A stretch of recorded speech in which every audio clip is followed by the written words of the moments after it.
جب سب نبی ذبو الی غیری کہیں گے، سب نبی نفسی نفسی کہیں گے، تو مرکزوں کا، عقیدتوں کا مرکز، نجات کا مرکز، اللہ اکبر، میدان محشر کے سب لوگوں کے لیے مرکز نجات کون سی ذات ہوگی؟ ایک ہی ذات ہوگی، آمینہ کا لال، عبداللہ کا لخت جگر، میرے اور آپ کی آقا مصطفیٰ جان رحمت، شفیع المذنبین، طٰہٰ و یاسین، انیس بے کساں، چارہ ساز درد مندہ، ایک ہی ذات ہے محمد الرسول اللہ کی، جو غلاموں کو یہ نہیں کہیں گے نفسی نفسی، یہ نہیں کہیں گے ذبو الی غیری، بلکہ یوں کہیں گے انا لہا انا لہا انا لہا، آؤ آج میں اسی کام کے لیے ہوں، آؤ آج میں اسی کام کے لیے ہوں۔ اب میرے آقا کہیں گے میں اسی کام کے لیے ہوں، لیکن دوسری حدیث اب سنو، آقا فرماتے ہیں جس نے جان بوجھ کے نماز چھوڑی، قیامت کے دن اس کے ساتھ میرا کوئی وعدہ نہیں ہے۔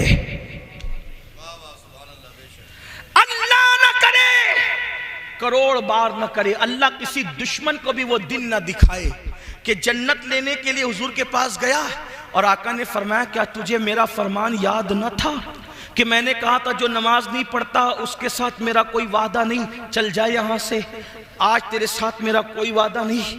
بتاؤ ان کے کرم سے تو ایسا نہیں لگتا، لیکن میرے آقا نے فرمایا کہ میں اس سے بیزار ہوں، میں محمد اس سے بیزار ہوں، قیامت کے دن اس کے ساتھ میرا کوئی وعدہ نہیں۔ بلکہ میرے آقا علیہ السلام تو اپنے صحابہ کو کہتے تھے، کیا فرماتے تھے صحابہ کو؟ حضرت ابو ہریرہ سے کہا ابو ہریرہ بے نمازی کے قریب بھی مت بیٹھا کر، کیونکہ آسمان سے بے نمازی پہ لعنت برستی، بے نمازی کے ساتھ بیٹھنے سے بھی منع کیا گیا۔ بلکہ ایک حدیث پاک میں آتا ہے دو لوگوں پر بڑا بھیانک عذاب ہوگا قیامت میں، توجہ، کون سے دو لوگ؟ جہنم کی ایک وادی ایسی ہے کہ اس وادی سے جہنم ایک دن میں 5 مرتبہ پناہ مانگتا ہے۔ اس وادی میں دو لوگ ہوں گے، ایک تو نماز کو ترک کرنے والا اور دوسرا حرام کھانے والا، حرام روزی کھانے والا، حرام لقمہ کھانے والا۔ آج نماز تو پڑھ ہی نہیں رہے۔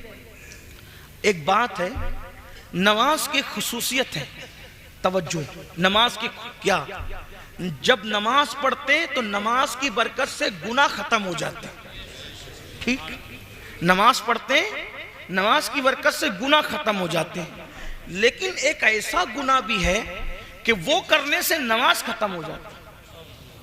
کوئی گناہ نماز کو ختم نہیں کرتا، توجہ کریں، کوئی گناہ نماز کو ضائع نہیں کرتا، نماز سارے گناہوں کو ضائع کر دیتی ہے، لیکن ایک گناہ ایسا ہے جو نماز کو بھی ضائع کر دیتا ہے۔ یعنی کتنا زہریلا ہے وہ گناہ، کتنا خطرناک ہے وہ گناہ جو نماز کو ختم کرتا ہے، نماز کو ضائع کرتا ہے۔ وہ گناہ کون سا ہے؟ اس گناہ کو کہتے ہیں لقمہ حرام، حرام روزی، جس میں آج میری قوم مبتلا ہے۔ کس اعتبار سے؟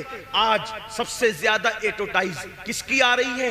جوئے کی، جنگلی رمی کھیلو، راتوں رات کروڑ پتی بن جاؤ، اتنے لاکھ ملے، اتنے لاکھ ملے۔ تو لوگوں کا کیا حال ہے؟ چلو گھر بیٹھے، کس نے جانا یار پتھر توڑنے، کس نے جانا کنانہ دکان پہ گھنٹوں بیٹھنے، کس نے جانا مزدوری کرنے، موبائل لو، نرم گدوں پہ لیٹو اور رمی کھیلو اور کروڑ پتی بن جاؤ۔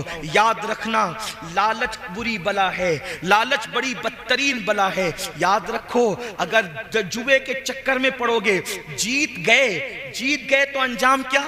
جیت گئے تو انجام یہ، اگر اس کے پیسے سے کپڑا خریدا جوئے کے پیسے سے، تو جب تک کہ وہ کپڑا موجود رہے گا نہ کوئی عبادت قبول ہے نہ کوئی دعا قبول ہے، اللہ اکبر۔ اور اگر اس کا گھر بنایا تو جب تک اس حرام پیسے کی اینٹ موجود رہے گی لعنت برستی رہے گی جوا کھیلنے والے پر۔ اللہ اللہ، جوا کھیلنا تو بہت دور کی بات ہے، یہاں تک فرمایا گیا جو دنیا میں جوا کھیلتا ہوگا قیامت کے دن اس حالت میں اٹھے گا کہ اس کے ہاتھ سور کے خون میں رنگے ہوئے ہوں گے۔ قیامت کے دن اس حالت میں اٹھے گا کہ اس کے ہاتھ سور کے خون میں رنگے ہوئے ہوں گے۔ آپ اندازہ تو کریں، کیا اللہ سے ڈر نہیں لگتا؟ کیا قیامت پر اللہ اکبر، وہ یقین نہیں جس یقین کا حکم دیا گیا ہے۔ ایک تو یہ جوا ہے، یاد رکھنا، ایزی منی کے چکر میں، شارٹ ٹائم کروڑ پتی بننے کے چکر میں، اللہ اکبر، اپنی پونجی کو برباد مت کرو۔ یہ جوا ہے جس نے بڑے بڑے تاجداروں کو، یہ جوا ہے جس نے بڑے بڑے کروڑ پتیوں کو، یہ جوا ہے جس نے بڑے بڑے مالداروں کو زمین پر اور روڈ پہ لا کے کھڑا کیا ہے۔ یاد رکھنا، جوے کی طرف نہ جاؤ، ورنہ جو پونجی پڑی ہے وہ بھی ضائع ہو جائے گی، وہ بھی برباد ہو جائے گی۔ لالچ بری بلا ہے، اور اللہ اکبر، ایک تو جوا ہے، اور جوے کی مختلف شکلیں ہیں، کوئی لاٹری کھیل رہا ہے، کوئی کچھ کر رہا ہے، لیکن حرام کاروبار کی سب سے بدترین شکل جو ہے، جو نماز پر بہت اثر انداز ہوتی ہے، وہ ہے سود، وہ ہے انٹرسٹ، وہ ہے بیاج۔ اللہ اکبر، آج امت مسلمہ کے اندر بیاج بہت بڑھتا جا رہا ہے، سود بہت بڑھتا جا رہا ہے۔ بڑی معذرت کے ساتھ اگر یہ جملے برداشت ہو سکے تو امروہہ والوں برداشت کرنا، ہم تو دیکھ رہے ہیں کہ لوگ بڑی بڑی داڑیاں رکھ کے، ہر سال رمضان شریف میں عمرہ کو جا کے، ہر سال حج کر کے، سفید کپڑے پہن کے، حاجی نمازی کہلا کر، چوری چپ کے سود کے دھندے کرتے ہیں۔ 10 لے کے جاؤ، اتنا لا کے دو، 10,000 لے کے جاؤ، اتنا لا کے دو، 20,000 لے کے جاؤ، اتنا لا کے دو۔ یاد رکھنا، یہ سود کیا ہے؟ اللہ کے رسول، ہم سب کے آقا و مولا مصطفیٰ کریم رؤوف الرحیم صلی اللہ علیہ وآلہ وسلم فرماتے ہیں، جس نے سود کا ایک لقمہ کھایا، ایک لقمہ، اللہ کے رسول فرما رہے ہیں، جس نے سود کا ایک لقمہ کھایا، گویا اس نے اپنی ماں کے ساتھ 36 مرتبہ زنا کیا۔ ماں کے ساتھ 36 بار زنا کرنے والا اور سود کا ایک لقمہ کھانے والا عذاب میں دونوں برابر برابر ہے۔ کتنا گر گیا مسلمان، لوگ کتنے گر گئے۔ ارے نادان، دولت تو ناچ کر بھی لوگ کما لیتے ہیں، دولت تو نچنیے بھی کما لیتے ہیں، دولت تو لوگ بندر نچا کے بھی کما لیتے ہیں، دولت تو اللہ اکبر ہاتھ کا میل ہے، دولت تو ٹھوکر مار کے بھی مل جاتی ہے۔ دولت کے نشے میں اتنے چور ہو گئے کہ اپنے نبی کا فرمان بھول گئے۔ اللہ کے رسول کا فرمان کتنا سخت ہے، اور ایک دو کتابوں میں نہیں، اکثر کتابیں آپ سود کا باب اٹھا کے دیکھ لے، ہر مصنف نے حدیث لائی ہے، کیا 36 مرتبہ ماں کے ساتھ زنا کرنا اور ایک لقمہ سود کا کھانا، ایک درہم کھانا، دونوں گناہ میں برابر برابر ہے۔ اسی پہ بس نہیں، بلکہ اللہ کے رسول صلی اللہ علیہ وآلہ وسلم ارشاد فرماتے ہیں کہ قیامت کے دن سب اللہ کی بارگاہ میں کھڑے ہوں گے، سب قیامت کے دن اللہ کی بارگاہ میں کھڑے ہوں گے، لیکن جو دنیا میں سود کھاتے ہوں گے ان کو کھڑے ہونے کی طاقت نہیں ہوگی، وہ زمین پہ گر جائیں گے، اور قیامت کے دن ان کی حالت ایسے ہوگی۔ کیسی حالت ہوگی بتاؤں؟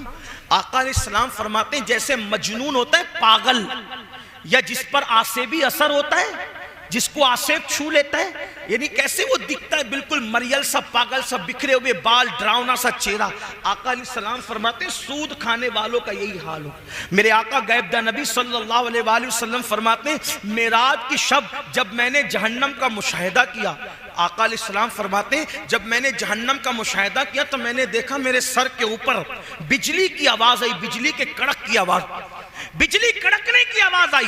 میں نے اوپر دیکھا تو مجھے ایک منظر بتایا گیا۔ منظر یہ تھا، آقا فرماتے ہیں صلی اللہ علیہ وآلہ وسلم کہ کچھ لوگ تھے جن کے پیٹ کمروں کی طرح تھے، روم کی طرح، جیسے کمرے ہوتے ہیں روم، ان کی طرح پیٹ تھے۔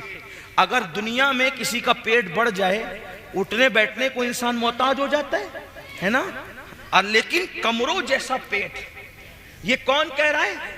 اگر مولوی صاحب کہتے تو آپ کو کہا یار مولانا زبردستی ڈرا رہے ہیں، ہے نا، زبردستی ڈرا۔ اگر کوئی سیاسی لیڈر کہتا ہے تو کہتا ہے یار اپنا الیکشن ٹھیک کرنے کے لیے کچھ بھی کہہ رہا ہے۔ لیکن یہ نہ سیاسی لیڈر کی بات، نہ مولوی صاحب کی بات، یہ بات ہے اس نبی کی جو اپنی مرضی سے کبھی بولتے تک نہیں۔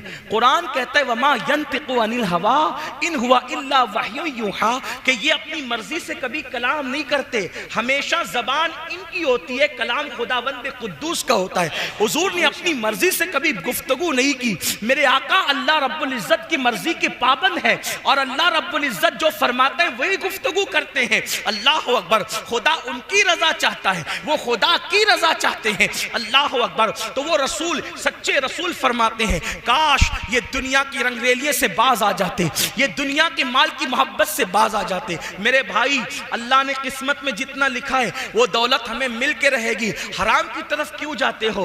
حرام سے توبہ کرو. میرے آقا ارشاد فرماتے ہیں میں نے دیکھا روم کی طرح, کمروں کی طرح بڑے بڑے پیٹ ہے اور اس کے اندر بچھو ہے, بچھو ڈنک مار رہے ہیں اور جہنم کی آگ ہے اس کے اندر, پیٹ کے اندر. اللہ اللہ, اگر کبھی 4-6 کپ چائے پی لو اور پیٹ میں جلن ہونے لگے تو کیسا لگتا ہے آپ جانتے ہیں؟ کبھی مرچ زیادہ کھا لو پیٹ میں جلن ہو تو کیا ہوتا ہے. میں حیران ہوں, آپ غور فرمائیں, چائے 4-5 کپ پینے کی وجہ سے یا مرچ کھانے سے پیٹ میں جلن ہو تو برداشت نہیں ہوتی. اللہ اکبر.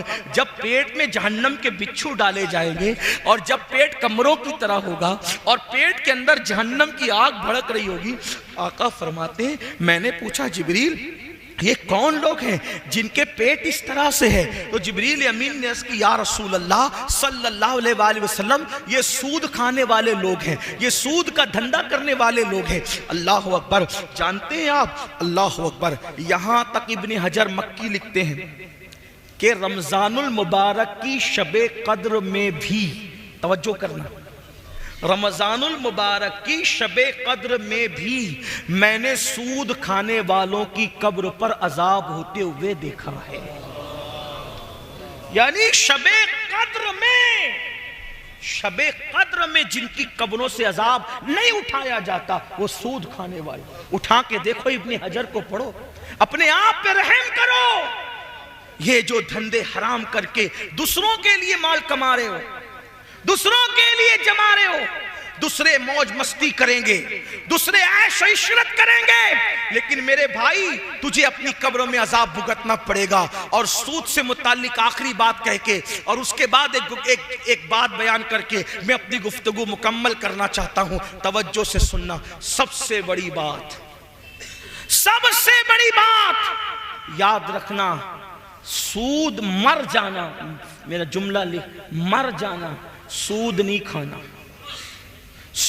بھیک مانگ لینا, سود نہیں کھانا. اور یہ بھی سنیں, جتنا گناہ سود لینے والے کو ہے, جو لینے والا جتنا بڑا گنہگار ہے اتنا دینے والا بھی گنہگار ہے, اتنا ہی لکھنے والا بھی گنہگار ہے, اتنا ہی گواہ بننے والا بھی گنہگار ہے. آج کل غریب لوگ بہت آسانی کے ساتھ کہتے ہیں حضرت بٹیا کی شادی تھی اس لیے مجبوراً لے لیا. میں نے کہا کس نے کہا تھا کہ بیٹی کی شادی اللہ کو ناراض کر کے کرنا؟ اللہ کے رسول علیہ الصلوۃ والتسلیم سن لیں, ہمارے عقیدے میں دنیا میں رسول اللہ سے بڑا مالدار انسان نہ کوئی تھا, نہ ہے, نہ ہو سکتا ہے. وہ اور لوگ ہیں, وہ اور لوگ ہیں جو نبی کو غریب, مفلس اور کنگال کہتے ہیں. واللہ ہمارے عقیدے میں نبی کی شان یہ ہے, آسماں خان, زمین خان, زمانہ مہمان, صاحب خانہ لقب کس کا ہے تیرا تیرا, اور خالق کل نے آپ کو مالک کل بنا دیا. دونوں جہاں ہیں آپ کے قبضہ و اختیار میں, جہاں بانی عطا کر دے, بھری جنت ہبا کر دے. نبی مختار کل ہے جس کو جو چاہے عطا کر دے. جہاں میں ان کی چلتی ہے وہ دم میں کیا سے کیا کر دے, زمین کو آسماں کر دے, سورجا کو سرا کر دے, ہوا میں اڑنے والے یوں نہ اترائے ندا کر دے. وہ جب چاہے جسے چاہے اسے فرما روا کر دے. نعرہ تکبیر. جنت ہو, جو مالک جنت ہو, اس سے بڑا مالدار کون ہو سکتا ہے؟ صدیق و فاروق جیسے جن کے غلام ہو, اس سے بڑا مالدار کون ہو سکتا ہے؟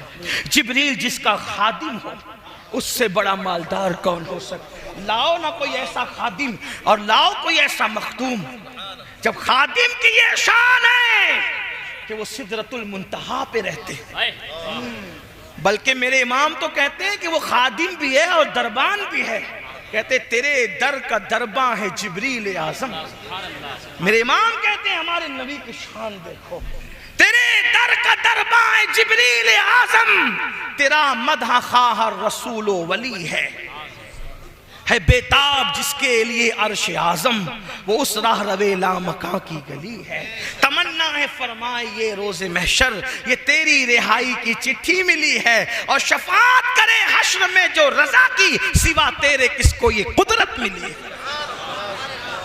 حضور سے بڑا کوئی مالدار نہیں. کیوں؟ اس لیے کہ امام کہتے ہیں میں تو مالک ہی کہوں گا, مالک ہی کہوں گا. یہ ہی میں جو لذت ہے عاشقوں کو ملتی ہے میں مالک ہی کہوں گا. کیوں؟ دلیل کے ساتھ کہوں گا کہ وہ مالک کے حبیب. میں تو مالک ہی کہوں گا کہ وہ مالک کے حبیب یعنی محبوب و محب میں نہیں میرا تیرا. کچھ لوگوں کا خیال یہ ہے کہ ہم لوگ نبی کو شریک مانتے ہیں. میں نے کہا اس پہ لعنت ہے جو شریک مانتا ہو, کیونکہ نبی کو شریک خدا ماننے میں کوئی فضیلت ہی نہیں رہتی. توجہ ہے آپ کی؟ ہاں یہی بات ہے. نہیں سمجھ میں آتی بات؟ شریک ماننے میں نبی کی کوئی فضیلت نہیں رہتی. ہم شریک نہیں مانتے کیونکہ ہم فضیلت کے منکر نہیں ہیں, ہم حبیب مانتے ہیں. حبیب مانتے. دونوں میں فرق کیا ہے شریک اور حبیب میں؟ شریک کہتے ہیں پارٹنر کو, شریک کہتے ہیں پارٹنر کو, اور حبیب کہتے ہیں ڈیئر کو. دونوں میں کیا فرق ہے؟ پارٹنر, شریک, پارٹنر. پارٹنر سے جب بات ہوتی ہے تو ایک ایک پیسے کا حساب ہوتا ہے. صحیح ہے؟ یہ پیسہ کہاں خرچہ کیا؟ کہا وہ چائے پلایا, کس کو پلایا؟ اور کبھی کبھی پارٹنرشپ ٹوٹ جاتی. پارٹنرشپ ٹوٹتی ہے, محبوبیت کبھی ختم نہیں ہوتی. پارٹنرشپ میں حساب کتاب ہوتا ہے. میں نے یہ کیا, تو نے کیوں کیا؟ 25 روپے کے بھاؤ میں بیچنا تھا, تو نے 24 میں کیوں بیچا؟ یہ سب حساب ہوتا ہے. یار ایک ایک روپے پر پارٹنرشپ میں حساب ہو رہا تھا, اتنے میں حبیب آیا. کون؟ بیٹا. ابو جی آئی فون 14 آ گیا ہے, لے لوں؟ کتنے کا ہے؟ 3 لاکھ کا. ہاں جاؤ لے لو. ارے بھائی 1 روپے پہ اس سے لڑ رہا تھا اور اس کو 3 لاکھ روپے ایک جملے میں دے دیا, تو وہ کہے گا نادانو وہ شریک تھا, یہ حبیب ہے. تو جو ہے وہ شریک تھا, وہ پارٹنر تھا, اس لیے جھگڑا ہو رہا تھا. اور یہ حبیب ہے. کیوں؟ اس کی خوشی میں میری خوشی ہے, اس کا چہرہ مسکراتا ہے تو میرا دل خوش ہوتا ہے. بلا تمثیل, بلا تمثیل, 1000 بار بلا تمثیل. ہم نبی کو شریک نہیں مانتے کیونکہ شریک ماننے میں کوئی فضیلت نہیں ہے. ہم تو محبوب اور حبیب مانتے ہیں. کیوں؟ جان میں نے بنایا, ٹکڑے تو کرے گا. میں پوچھوں گا نہیں بنایا میں نے, توڑا کیوں؟ اس لیے کہ تو شریک نہیں ہے, تو حبیب ہے. میں نے اسی لیے بنایا تاکہ تو توڑا کرے, تاکہ لوگوں کو اندازہ ہو جب محبوب کی یہ شان ہے تو محبوب کے بنانے والے کی شان کا عالم کیا ہے.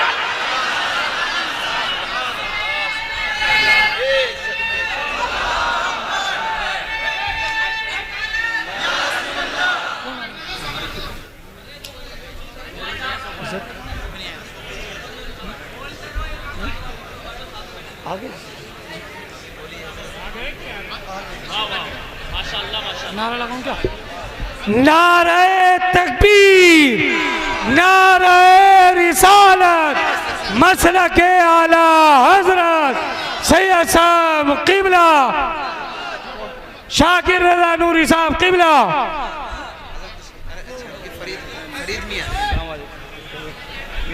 سید فرید حسنین میاں صاحب قبلہ. نعرہ تکبیر, نعرہ رسالت. اچھا ماشاءاللہ قاری عبداللطیف صاحب کے سزا. اچھا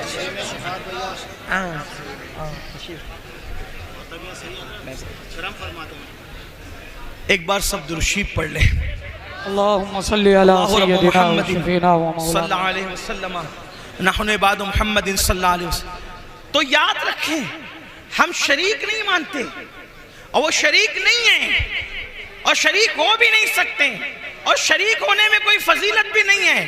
تو اگر اللہ اکبر ہم حبیب مانتے ہیں، حبیب کا کیا مطلب؟ حبیب محبوب، سورج میں نے ڈبایا، تو اشارہ کر کے نکال دینا۔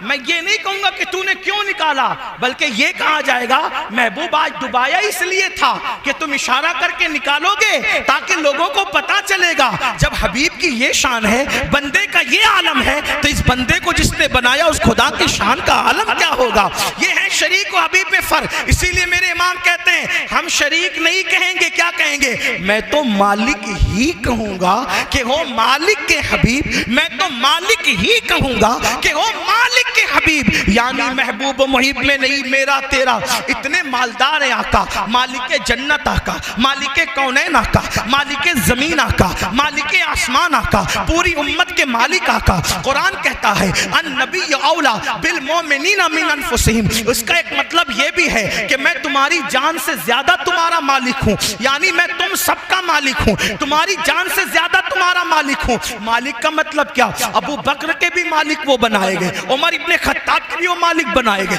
عثمان غنی کے بھی مالک بنائے گئے، بلکہ کل جہاں ملک ان کی ملک میں دے دیا گیا، پورا جہان ان کی ملک میں دے دیا گیا۔ اللہ اکبر۔ اور آپ سے پوچھنا چاہتا ہوں، آپ تو بڑی سادگی سے کہتے ہو مولانا میں نے بیٹی کی شادی کرنی تھی، مجبور ہو گیا تھا، اس لیے میں نے سود سے پیسہ لے لیا۔ کس نے کہا تھا آپ اپنی بیٹی کو اللہ کو ناراض کر کے شادی کریں؟ آقا، میرے آقا اور آپ سب کے آقا، اتنے مالدار آقا اگر اپنی بیٹی کی شادی اتنی سادگی سے کرتے ہیں کہ ایک چادر اڑاتے ہیں۔ توجہ کریں، میرے آقا نے جب اپنی شہزادی کونین ملکہ فردوس بری سیدہ فاطمہ الزہرا کی جب شادی کی مولا علی کے ساتھ نکاح کیا تو ایک چادر ان کے سر پہ ڈالی۔ اس چادر کے متعلق سیرت نگاروں نے لکھا ہے کہ جب میرے آقا نے اپنی شہزادی کے سر پر جو چادر ڈالی تھی شادی کے دن، اس میں کم و بیش 17 پیون لگے ہوئے تھے۔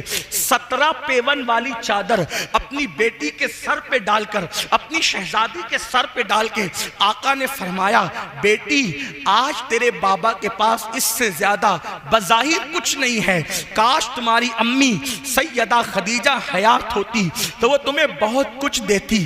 آپ سے پوچھتا ہوں آقا چاہتے تو جنت کے جوڑے آ جاتے، صحابہ کو اشارہ کرتے تو جہیز کا انبار لگ جاتا، لیکن اپنی شہزادی کو 17 پیون والے دوپٹے میں ودا کرنے کی کیا وجہ تھی؟ تاکہ غریبوں کو پتہ چل جائے اگر پیسے نہ ہوں تو سود سے نہ لینا، حرام کی طرف نہ جانا، بلکہ اپنے نبی کی سنت پر عمل کرتے ہوئے سادگی سے اپنی بیٹی کو بھی۔ میں اپنی بات مکمل کر رہا ہوں، آپ حضرات بیٹھ جائیں، ایک بار پھر درود شریف پڑھ لیں۔ اللہ رب محمد صلی اللہ علیہ وسلم نحن عباد محمد صلی اللہ علیہ وسلم صلاۃ و سلام علیک یا جد الحسن والحسین۔ تو عرض اتنا کر رہا تھا کہ کتنی مجبوری آ جائے کبھی سود کی طرف مت جانا، کبھی بیاج کی طرف مت جانا۔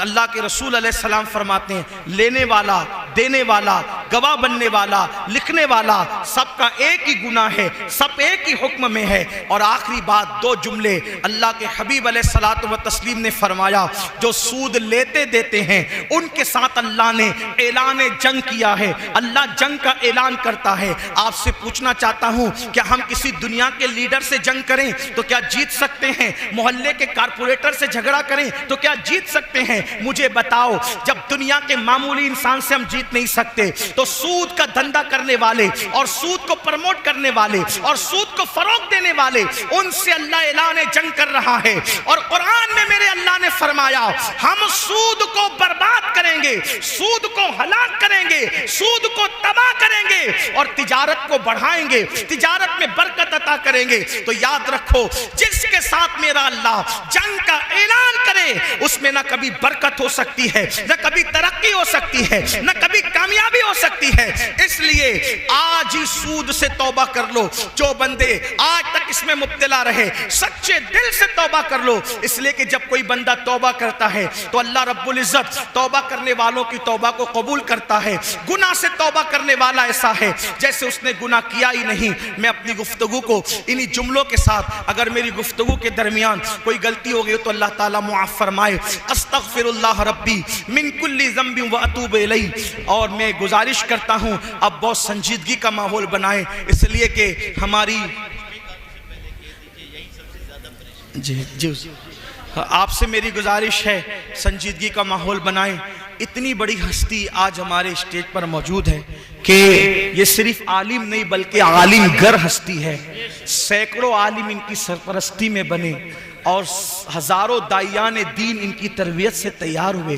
ایسے لوگ جو ٹوپی پہننے میں شرماتے تھے آج وہ عمامہ پہنتے ہیں، ماشاءاللہ دین کی دعوت دیتے ہیں. ایسی ہستی آج ہماری محفل میں موجود ہے. آپ حضرات اگر ایسے ہی شور مچاتے رہے، موبائل چلاتے رہے، میں آپ سے بھی اور بڑے ادب کے ساتھ ہمارے جو ممبر پر اسٹیج پر جو حضرات ہیں ان سے بھی گزارش کرتا ہوں کہ بہت مؤدبانہ آپ کا شوق ہے، آپ کی محبت ہے، ہم محبتوں کی قدر کرتے ہیں، لیکن حضرت کی گفتگو بہت سنجیدہ ہوتی ہے اور بہت فکر انگیز ہوتی ہے. آپ یاد رکھیں پڑھے لکھے لوگ، جو بہت زیادہ پڑھے لکھے لوگ حضرت کی گفتگو کو سنتے ہیں، ایک ایک جملہ بڑے بڑے مفکرین کی زبانی سنا گیا کہ ایک ایک جملے پر ایک ایک کتاب لکھی جا سکتی ہے. ایسے قیمتی جواہر پارے اگر آپ سنجیدگی کا ماحول بنائیں گے آپ سن سکیں گے. اور انشاءاللہ جب بیان ہو جائے گا تو بیان کے بعد حضرت مرید بھی کریں گے، جو مرید ہونا چاہتے ہیں وہ مرید بھی ہو سکیں گے. تو میں ناظم صاحب سے معذرت کرتے ہوئے، چونکہ حضرت کی فلائٹ جو ہے وہ حضرت کو پہنچنا ہے وقت پر دلی، تو میری گزارش آپ سے ہوگی کہ پہلے حضرت کا خطاب آپ سن لیں اور خطاب کے بعد انشاءاللہ پھر دستار بندی ہو جائے اور دستار کا پروگرام بہت سکون سے ہو جائے انشاءاللہ تعالی. اور پھر ایک بار آپ سے گزارش، بہت اچھے لوگ ہیں اس علاقے کے، بہت محبتی لوگ ہیں، اگر بیٹھ جائیں تو محفل کتنی اچھی لگے گی، ہے نا. اصل میں کلاس روم میں آپ نہیں بولے، کوئی نہ بولیں بھائی، کوئی یہاں سے بولا جا رہا ہے، یہاں سے بولیں نا. دیکھیں کلاس روم میں جب کوئی بچہ کھڑا ہوتا ہے تو دور سے گزرنے والے کو ایسا لگتا ہے کہ جیسے اس کو سزا دی جا رہی. کھڑا سزا رکھ کر دینے کے لیے کیا جاتا ہے. یہ رسول پاک کی محفل ہے، یہاں سزا نہیں ہے، یہاں تو مزہ ہی مزہ ہے. اور انشاءاللہ یہاں بھی مزے اور وہاں بھی مزے ہوں گے انشاءاللہ. میں ان کے در کا بھکاری ہوں فضل مولا سے، حسن فقیر کا جنت میں بسترا ہوگا انشاءاللہ. تو بیٹھ جائیں میرے بھائی، بہت اچھے ہو، اللہ پاک آپ کو سلامت رکھے. بیٹھو، بہت اچھا، اللہ پاک جزائے خیر. بیٹھ جائیں. ایک بار سب ذرا بلند آواز سے اگر سننا چاہتے تو درود شریف پڑھے بلند آواز سے. اللہ رب محمد صلی اللہ علیہ وسلم نحن عباد محمد صلی اللہ علیہ وسلم صلاۃ و سلام علیک یا جد الحسن والحسین. تو آئیے اس خوبصورت ماحول میں ہم حضرت کو جو ہے وہ بڑے ادب کے ساتھ عرض کرتے ہیں کہ حضرت تشریف لائیں اور اپنے خطاب سے ہم سب کو مستفیض و مستنیر فرمائیں. 4 مصرع دعائیہ کلمات سن لیں اور اس کے بعد حضرت تشریف لاتے ہیں.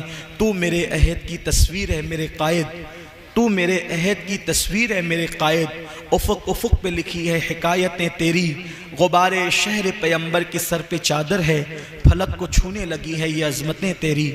ایسی خوبصورت محفلیں بہت محنت کے بعد سجتی ہے. قاری یامین صاحب اور ان کے رفقا نے، عثمانیہ فیضان رضا کے لوگوں نے بڑی محنت کی، کاوش کی. جب ایسی محفل سجی، اب آپ اس میں جو ہے وہ تھوڑا سا شور کرتے ہیں تو پوری محفل کا مزہ کرکرا ہو جاتا ہے.